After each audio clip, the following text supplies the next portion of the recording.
Ternyata anak kecil itu lebih banyak belajar dari apa yang dia lihat, bukan apa yang dia dengar, gitu. Maka ibu saya kan buta huruf, Mas Eta. Bapak saya hanya tukang kayu. Tetapi apa yang saya lihat pada mereka itulah yang mengajarkan kepada saya. Jadi ternyata bapak saya kan tukang kayu nih. Dia enggak ngajarin saya sini sih caranya begini, enggak pernah. Tapi saya mengamati apa yang dia kerjakan.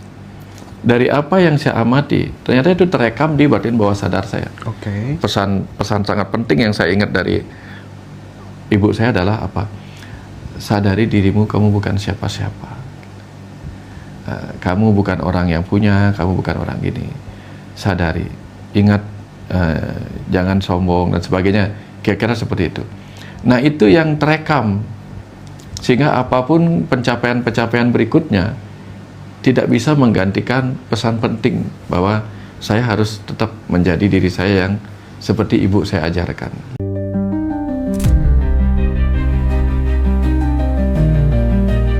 Enlightenment seorang Nabi Muhammad ini kaitannya ternyata sama kemanusiaan gitu. Perjalanan cerita itu sampai di dunia dewasanya itu udah masuk pelajaran filsafat, Indra. Spektrum ateis itu beda, dari mulai ateis yang paling santai sampai ateis yang paling radikal juga Iya, ada.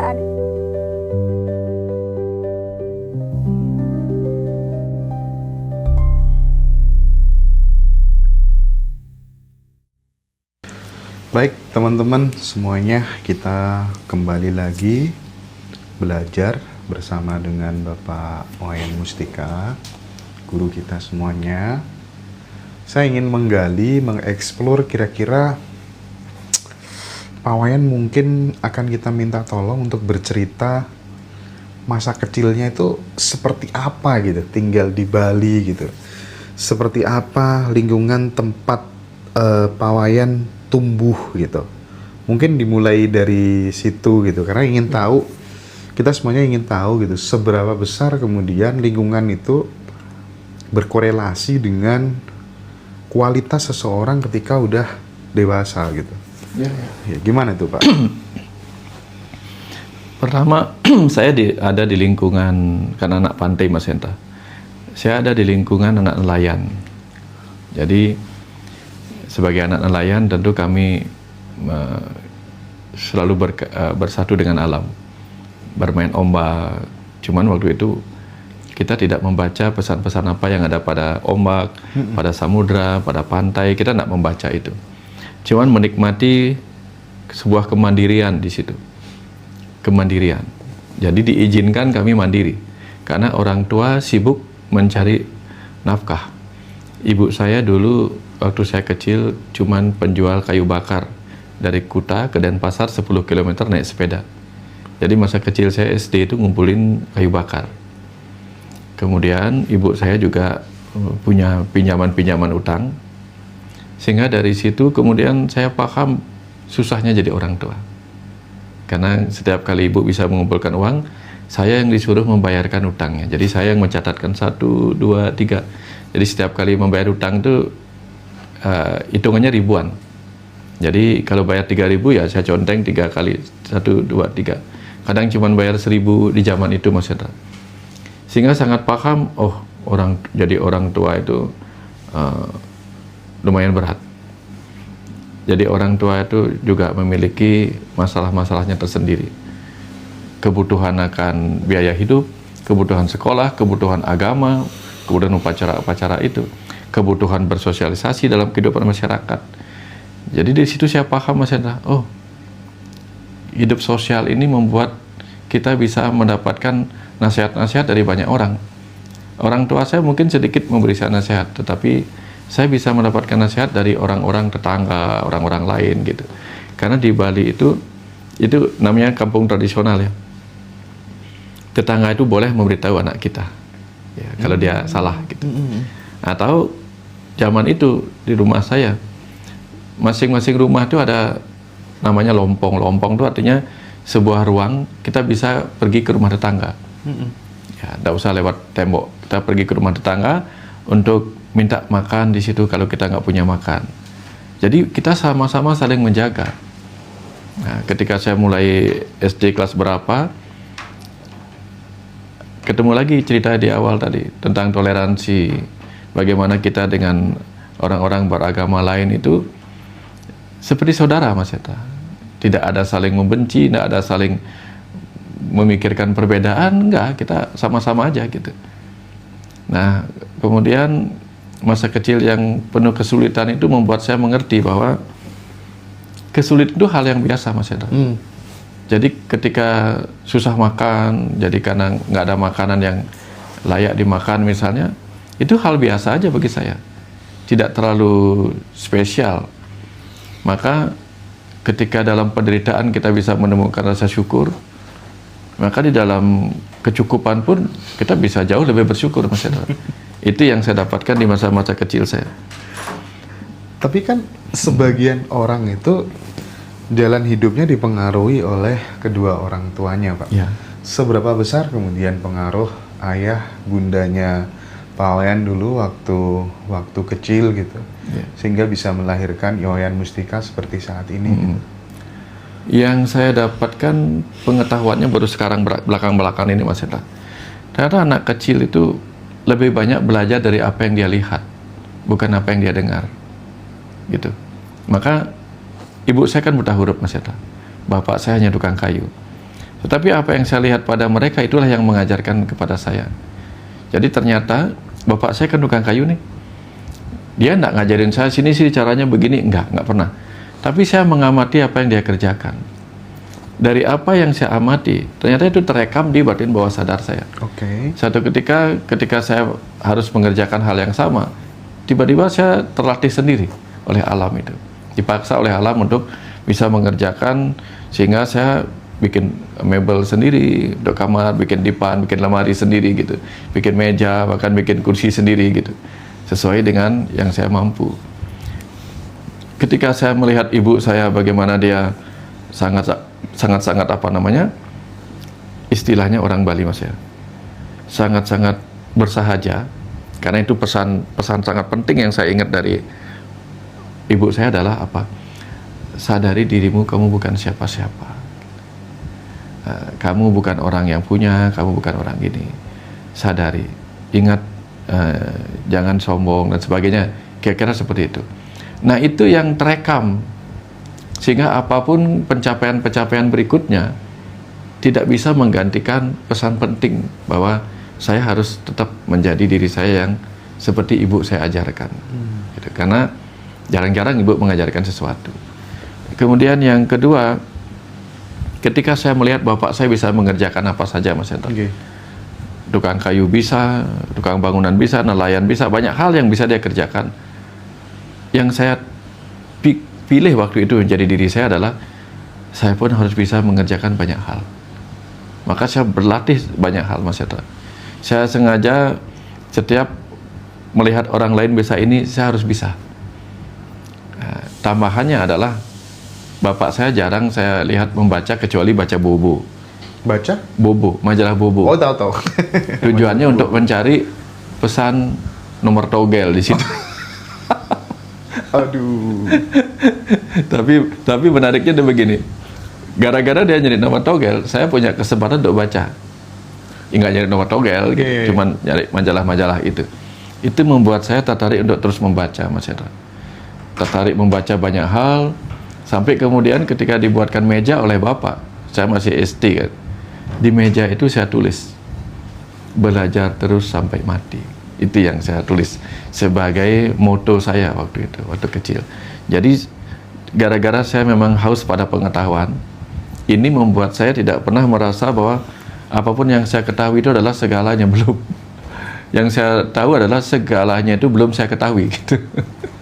Terlalu banyak hal yang belum saya ketahui. Sehingga saya sangat terbuka untuk lihat, belajar ini, belajar itu gitu. Nah, jadi itu yang kemudian saya wariskan kepada anak saya sekarang. Jadi saya tidak pernah memaksa dia untuk sembahyang gitu misalnya, nggak pernah. Tapi saya memantik kesadarannya. Ya, saya memantik kesadarannya. Kemudian saya tunjukkan dia bahwa saya mengerjakan banyak hal, banyak pekerjaan rumah. Hanya ingin menunjukkan kepada dia bahwa tidak ada yang aneh ketika bapakmu seorang dokter, tapi nyapu got, motong pohon, atau membersihkan kotoran anjingnya gitu. Supaya dia ngelihat bahwa apa? Tidak ada pekerjaan yang harus dihinakan gitu. Nah, ketika bertemu orang-orang, ketika dia masih kecil nih Mas Hendra, ketemu orang yang layak dibantu, saya nggak ngasih uang kepada orang yang layak dibantu, tapi saya kasih anak saya, kasih ke dia, supaya dia ngerasain sendiri vibrasi kebahagiaan orang yang diberi itu. Nah, sehingga tanpa saya pernah ajarin kamu harus berbuat baik, nggak pernah saya ajarin gitu Mas Hendra. Suatu ketika dia sudah punya uangnya sendiri karena dikasih sama orang. Terus saya amati dari jauh ketika kita jalan-jalan. Dia masih SD. Kita jalan-jalan ke mall, dia sisihkan uangnya. Dia kasih orang yang pakaian boneka gitu. Dia kasih seseorang seperti itu. Jadi, dia sudah meniru tanpa perlu saya ajarkan. Nah, jadi di situ saya semakin yakin bahwa apa? Anak-anak itu butuh teladan. Iya. Termasuk anak-anak bangsa ini butuh teladan maksudnya. Betul. Butuh teladan, bukan butuh ceramah lebih banyak, tapi butuh teladan. Gitu. Tapi ngomong-ngomong soal togel ya Pak Wayan. Ya. Saya jadi teringat cerita ibu saya yang sebenarnya saya nggak pernah cerita ke siapa-siapa ya. Jadi waktu itu ibu itu kan saya tanya sekolah nggak dulu, nggak sekolah ternyata. Bahkan kalau biasanya kan orang tua zaman dulu sekolah kelas 3 drop out gitu kan, karena nggak mampu bayar atau apa gitu. Ibu ini sama sekali nggak sekolah. Bahkan tiap hari lihat teman-temannya sekolah lewat jendela gitu. Jendela apa tuh namanya, jendela kelas. Ya, ngintip. ngintip karena mending sama kakek saya sama ayahnya dipakai SDSB atau togel tadi gitu, ketimbang kemudian nyekolahkan anaknya gitu. Tapi gara-gara momen cerita itu Pak Wayan, gara-gara narasi itu gitu, saya janji waktu itu aku cukup SMK kelas 3 minta disekolahkan ibu. Aku S1, S2 semuanya harus dari jerih payahku gitu. Dan nggak ada kata lain kecuali aku harus melunasi penderitaannya gitu. Gara-gara cerita itu sih Pak Wayan. Jadi ingat saya karena bahas togel tadi. Dan saya juga dapat sesuatu sih Mas Hendra. Karena ibu saya juga buta huruf Mas Hendra. Ibu saya buta huruf, dan bayangkan dia buta huruf tetapi pekerjaan terakhirnya sampai menjelang dia pensiun adalah tukang pijat di pantai. Pijat orang-orang bule. Lalu saya merasa beruntung dilahirkan oleh seorang ibu yang buta huruf. Kenapa? Tuhan itu memberikan saya sebuah pesan. Jika ibumu yang buta huruf saja bisa menghidupi 5 orang anaknya dan 1 suaminya, bisa membangunkan kamu rumah seadanya, bisa menyekolahkanmu sampai kamu jadi dokter gitu. Seorang yang buta huruf itu sedang mengingatkanmu bahwa jangan sampai kamu yang sudah sekolah tinggi-tinggi mudah mengeluh pada kehidupan, bahkan menghidupi dirimu sendiri saja tidak mampu gitu. Nah, ini mungkin pesan ini juga bermanfaat bagi kita semua Mas Hendra. Jangan sampai kita sudah tamat S3, S2 dan seterusnya, S1 kemudian mengeluh kok tidak ada pekerjaan begitu. Ibu saya loh. Tapi yang nge-trigger Pak Wayan untuk kemudian jadi dokter itu kemauan kuat dirinya sendiri atau memang ayah ibunya ngarahkan ke situ? Enggak, tentu enggak Mas Hendra. Jadi dokter itu kan mahal Mas Hendra. Iya makanya. Mahal, harusnya mahal. Orang takutnya mahal di situ. Maka saya waktu kecil karena ibu bapak tukang kayu dan saya suka pasang-pasang instalasi listrik di rumah. Cita-cita saya itu adalah teknik Mas Hendra. Maka saya pilih A1. Teknik komputer, teknik mesin, apalagi ya teknik sipil, teknik arsitek, itu yang saya suka. Sehingga saya suka sekali menggambar-gambar arsitek itu masa kecil, masa SMA itu. Sampai sehari menjelang UMPTN, ujian masuk perguruan tinggi negeri. Nah, di situ saya nganter seorang ponakan ke dokter dan bayar. Nah, disitulah momen saya memilih. Oh, ternyata bayar ya.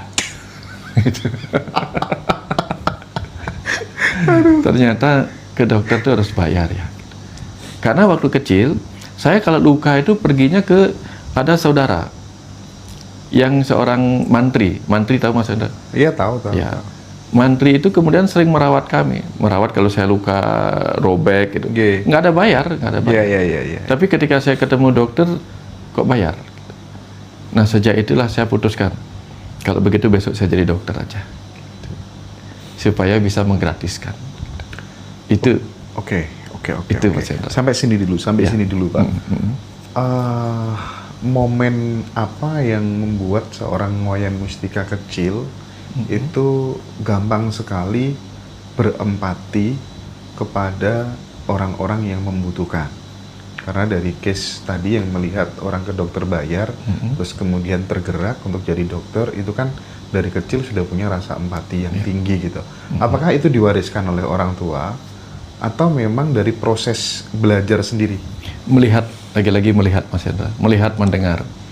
Ibu saya curhat, masa kecil saya curhat, menangis dengan beratnya kehidupan yang dia jalani. Nah, curhat itu membuat saya mengerti penderitaan manusia. Dan saya ingin menolong tapi nggak tahu jawabannya gitu. Kemudian ketika saya membayarkan utangnya ibu, dorong membayarkan utang ibu ke nenek ini, ke sana dan sebagainya, di situ saya melihat ternyata kami banyak didolong sama orang. Ya, maka ketika saya ditolong sama orang, suatu ketika saya pun harus menolong orang gitu. Maka saya belajar keras, Mas Hendra, belajar matematika contohkan. Jadi dari kecil itu kakak saya guru matematika, saya mempelajari ilmu matematika kelas guru, bukan kelas teman-teman saya, kelas guru. Tujuannya apa? Untuk kemudian ngajarin teman-teman saya, ngajarin teman-teman saya apa yang dia tidak mengerti tentang matematika. Sampai kemudian kami di rumah bikin les matematika. Dan jangan tanya berapa bayarnya, karena nggak bayar. Jadi saya bikin les matematika, kita ada ruangan kosong, itu kita pakai di sana gitu. Jadi saya dengan senang hati dari SD, SMP, SMA, sampai mahasiswa, saya masih buka les matematika di rumah. Atau les apapun gitu. Jadi mereka nanya-nanya ini, nanya itu gitu. Sehingga saya mencoba untuk membantu apa yang saya punya gitu. Nah, di masa kecil juga, ketika melihat ada nenek-nenek atau orang tua yang tidak terawat di rumahnya, saya selalu datangin mereka waktu saya SD. Pulang dari sekolah saya datangin mereka, saya bersihkan rumahnya. Walaupun dengar-dengar cerita nih, belakangan baru dengar-dengar cerita, kok kamu berani ke sana Yan gitu. Itu nenek itu bisa ilmu leak gitu. Bisa ilmu hitam. Saya nggak peduli. Yang saya miliki waktu itu dia hanya butuh bantuan gitu. Orang tua itu butuh bantuan, dan ketika tidak ada orang lain yang membantunya, saya akan membantunya gitu. Dan itu terus terjadi, Mas Hendra, udah biasa saya. Di zaman Kuta itu masih belum ada Pertamini itu. Ketika saya mulai punya motor, selalu ada tergantung botol untuk ngisi bensin. Dan bensin motor saya selalu saya penuhin. Dan saya malam-malam itu sambil ke klinik, tugas jaga sebagai dokter ini, ke klinik. Malam-malam saya ke klinik jam tengah malam pokoknya, patroli. Saya boleh ngelihat-lihat siapa tahu ada orang kehabisan bensin gitu. Jadi berbagi bensin. Apapun yang saya punya yang bisa saya pakai untuk membantu, itu yang saya lakukan, Mas Hendra.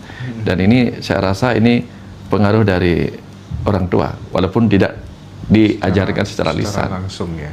Karena bapak saya juga seorang veteran, Mas Hendra. Veteran, dia pernah cerita kepada saya bagaimana dia siap mati demi negara, siap mati demi perjuangan gitu. Dan itu mungkin akhirnya saya alami juga ketika saya berkali-kali harus mengalami situasi hampir mati. Gara-gara apa? Gara-gara mencoba mengambil tas ransel yang disebut ada bomnya waktu bom Bali 2 itu. Saya lompat hanya untuk mengecek dengan secepat kilat isi dari tas ransel yang dilemparkan dari KP Raja. Dengan perhitungan cepat, jika itu ada bom waktu yang akan segera meledak, harus saya peluk.